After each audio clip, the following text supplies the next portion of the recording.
Assalamualaikum warahmatullahi wabarakatuh. Perkenalkan, saya Fauzia dengan NIM 1208022619 dari kelas 4E Agroteknologi. Di sini saya akan menjelaskan tentang pencemaran lingkungan dengan mata kuliah Teknologi Aplikasi Pestisida dan dosen pengampu Bapak Yusmar Mahmud, SPMSI. Apa yang dimaksud dengan pencemaran lingkungan? Peristiwa pencemaran baru dapat dikatakan sebagai pencemaran lingkungan bila lingkungan yang tercemar adalah lingkungan hidup manusia yang terkena dampak akibat negatif yang tidak diinginkan adalah manusianya, dan di dalam lingkungan tersebut terdapat bahan-bahan berbahaya yang disebabkan oleh peradaban manusia itu sendiri. Menurut Undang-Undang Nomor 4 Tahun 1982 menjelaskan bahwa pencemaran adalah masuknya atau dimasukkannya makhluk hidup, zat, energi, atau komponen lain ke dalam lingkungan dan merubahnya tatanan lingkungan oleh kegiatan manusia atau proses alam, sehingga kualitas lingkungan turun sampai tingkat tertentu yang menyebabkan lingkungan menjadi kurang atau tidak dapat berfungsi lagi sesuai dengan peruntukannya. Selanjutnya, dampak penggunaan pestisida. Dampak positif yang pertama yaitu berperan dalam mengendalikan jasad-jasad penggunaan dalam bidang pertanian. Yang kedua, pestisida dapat mencegah tanaman dari serangan OPT. Selanjutnya yaitu dampak negatif.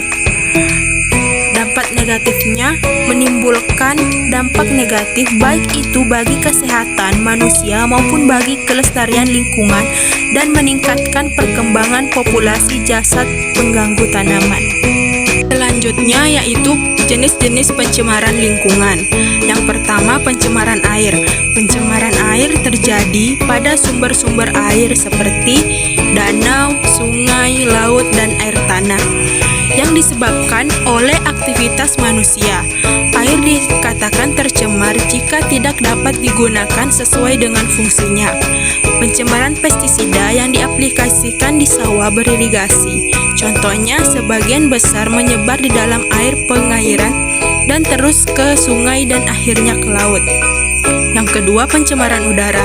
Pencemaran udara, pestisida ini tidak hanya menyerang lingkungan manusia sendiri saja, tetapi akhirnya jatuh ke pelukan manusia sendiri. Banyak tragedi-tragedi kehidupan yang terjadi, dan yang paling naas, tragedi ini terjadi karena penyelewengan manusia sendiri atas pestisida ini. Selanjutnya yang ketiga yaitu pencemaran tanah. Sebenarnya tidak semua jenis insekta, cacing atau nematoda dan lain-lain merupakan hama dan penyakit bagi tanaman. Akan tetapi racun serangga telah membunuhnya. Sebagai contoh, di dalam segumpal tanah pertanian yang subur yang beratnya 0,5 gram terdapat kira-kira 1 triliun bakteri, 200 juta jamur, 25 juta alga, 15 juta protozoa dan juga cacing. Insekta dan makhluk kecil lainnya. Makhluk-makhluk kecil ini sangat diperlukan untuk kesuburan tanah. Selanjutnya, apabila penyemprotan dilakukan berlebihan atau takaran yang dipakai terlalu banyak, maka yang akan terjadi adalah kerugian. Tanah di sekitar tanaman akan terkena pencemaran pestisida. Akibatnya, makhluk-makhluk kecil itu banyak yang ikut terbasmi, sehingga kesuburan tanah menjadi rusak. Karenanya bukan tidak mungkin terjadi kegersangan dan kekeringan etopia terjadi. Selanjutnya, pertanian masa depan. Pertanian masa depan yang ideal seharusnya memajukan teknologi tradisional dan teknologi modern yang diaktualisasikan sebagai pertanian yang berwawasan lingkungan. Pestisida berwawasan lingkungan yaitu dengan menggunakan pestisida nabati yang berasal dari tumbuhan-tumbuhan. Generasi muda bisa membuat inovasi pestisida yang dengan menggunakan bahan organik dan pastinya lebih ramah lingkungan. Itulah tadi penjelasan mengenai pencemaran lingkungan.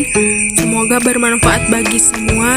Dan terima kasih, saya akhiri. Assalamualaikum warahmatullahi wabarakatuh.